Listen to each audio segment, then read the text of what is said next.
तो एक जिज्ञासु ने पूछा है महाराज जी, जो आपने बताई साधना भक्ति, भाव भक्ति, प्रेमा भक्ति, इसमें भाव भक्ति आप हमारे को बहुत अच्छी लगती है, उधर हम कैसे पूछेंगे और कैसे अपने आप को नापेंगे कि हम कहाँ हैं? क्या हम भाव भक्ति में या साधना भक्ति में? मतलब भाव भक्ति पे जाने के बाद हमारे कैसे साधक के लक्षण होते हैं, क्या चीज़ उसमें आ जाती है? तो ये सवाल बहुत अच्छा है। तो सबसे पहले तो उसमें आएगी सहनशीलता। सहनशीलता का मतलब ये है के राग द्वेष की बिल्कुल कमी आ जाएगी उसके अंदर, और दूसरे की चीज़ को कोई कड़वा बोल दे, कोई किसी किस्म की बात कह दे, आपको कोई मूर्ख कह दे और कुछ कह दे, तो भी हाँ उसको सहन करने की ताकत। तो पहली चीज़ उसमें सहनशीलता आएगी, और दूसरी चीज़ आएगी संसारिक विषयों में अरुचि। कोई संसारिक चर्चा करता हो, कहीं देखने का हो, ताजमहल देखना है, कोई कह रहा है जी मैं बर्फ़ में उधर जा रहा हूँ बर्फ़ देखने, जो ये पैसे का दुरुपयोग करके और जो ये बेचारे कुकर्म कर रहे हैं, अपने को शरीर मान के आनंद मिलेगा, बर्फ़ देखने से आनंद मिलेगा, 2 दिन में बीमार हो गया, ये आनंद था कहाँ? लेकिन बह में नहीं जाता। तो संसारिक विषयों में अरुचि, कोई संसारिक चिंतन करे और कोई विषयी लोग बैठे हों तो आपको उससे बिल्कुल ना सुनने का दिल करे, ना चिंतन करने का दिल करे, मेरे काम का नहीं है, बिल्कुल इससे मैंने कोई लेना देना नहीं। ये भक्ति से आपके अंदर खुद ही लक्षण आ जाएंगे, जो आपने भक्ति की है ना।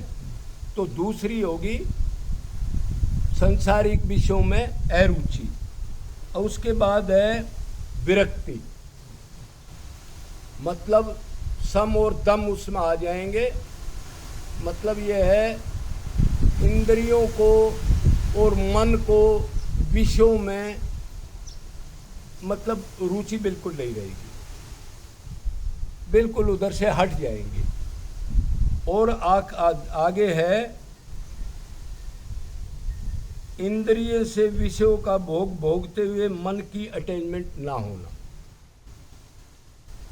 मतलब जैसे आपके पास कोई खाने पीने का सामान है, तो आपके पास साधु के पास भी कोई आ गया दे गया किसी साधक को, तो उसको इस्तेमाल तो कर ले, पर उसके अंदर रुचि ना हो, मतलब उसमें सुख भोगने की इच्छा ना हो, कि ये बहुत अच्छा है मेरे को और मिले। मतलब इंद्रियों को देखने, खाने, सूंघने, चखने का सामान का एटमॉस्फेयर होते हुए उनमें रुचि ना होना, मतलब उदासीनता होना, ये भाव उसके अंदर आ जाएगा।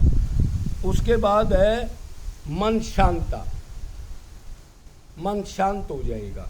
क्यों मन अशांत किस लिए है? संसारिक विषयों का चिंतन, ये काम नहीं हुआ, ये बनेगा, वो आदमी ऐसा है, उसने ये कह दिया। जब ये चीज़ें ख़त्म हो जाएंगी तो मन में यही तो गड़बड़ है, उन्हीं में तो मन अशांत रहता है आदमी का। तो वो फिर आपका शांत होने लग जाएगा, बस परमात्मा में लगेगा, और जिस एटमॉस्फेयर में जैसा रहते हो उसी को आप भगवत कृपा मान करके और उधर ही अपनी भक्ति करती रहोगे। और मान अगर कोई दे, आपको कोई इज्जत करे, मान दे, तो उसमें दुखी होना, और अपमान करे तो उसमें राजी होना,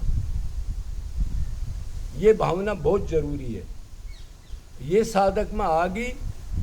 अब क्यों भगवान ने कहा तृण से नीचा वृक्ष से ज्यादा सहनशील, दूसरे को मान दे खुद अमानी रहे, और सुख दुख प्रारब्ध का भोगते हुए नित्य निरंतर मेरा चिंतन करे। चिंतन ये नहीं है पूजा नित्य निरंतर कर रहा है, चिंतन नहीं है मतलब और कहीं है। तो ये लक्षण आ जाएंगे। कोई आपका अपमान करे तो राजी हो जाए, बल्कि अगर आप ऊंचे स्टेज पर जाओगे, जब पूर्ण दीनता आ जाएगी, तो आपको तो ये होगा कि आज मेरा अपमान क्यों नहीं हुआ, किसी ने मेरे को मूर्ख क्यों नहीं कहा, किसी ने मेरे को पाखंडी क्यों नहीं कहा, मेरे साथ तो बहुत बार हुआ है इधर बरसाने में। पंडे पुजारियों ने या कोई भी, अरे ये तो ढोंगी आदमी है, अच्छा जी, ये तो घुंघरू बांधे घूमता है, देखो क्या पाखंड कर रहा है, और ये कड़े चूड़ी पहन रहा है, पाजेब पहन रहा है, ये ऐसा ड्रामा चलता था। तो उसमें राजी हो, हाँ हाँ हाँ बिल्कुल मैं तो पाखंडी हूँ, हाँ भाई राधे राधे, आप तो बहुत अच्छे आदमी हो यार। जब मेरे माया लगी है तो मेरे अंदर फिर श्रेष्ठता है कहाँ, जब तक माया नहीं हटी, फिर दुखी होने की क्या जरूरत, क्यों दुखी होते हो। तो ये भावना आ जाएगी आप में, कोई अपमान करे तो राजी हो जाए, और आपका सम्मान करे तो आप दुखी हो जाए, ठीक है। तो ये मोटे मोटे लक्षण हैं भाव भक्ति के। और मेरे ये भी एक लक्षण है, मान लो आपके आज 10,000 रुपये गुम हो गए, आपने कितनी देर चिंतन किया, 1 घंटा 2 घंटा, 1 दिन 2 दिन, जब आप भक्ति में लगे थे तो कितना चिंतन करते थे उसका, और जब भक्ति में लगे, भाव भक्ति में आ गए, तो आपके मान लो 1 लाख गुम हो गए। अरे अच्छा हुआ वो अटैचमेंट ही थी, मैंने ये थोड़े चाहिए, मेरे को तो परमात्मा का प्रेम चाहिए ना, मैं तो आत्मा हूँ, हटाओ इसको, ये तो होता रहता, छोड़ दो। तो इस टाइप से आप शरणागति को, भाव भक्ति को, अपने आप को नाप सकते हैं। हम कहाँ खड़े हैं, जीवों पर अति करुणा, अपना सुख छोड़ के भी तत्व से उन जीवों में 84 लाख में परमात्मा देख करके उनको सुख देने की इच्छा, ये इस टाइप की चीज़ आप में आ जाएंगी। तो इसलिए फिर बोल दो एक बार, वृंदावन बिहारी लाल जय जय श्री राधे। जय श्री राधे।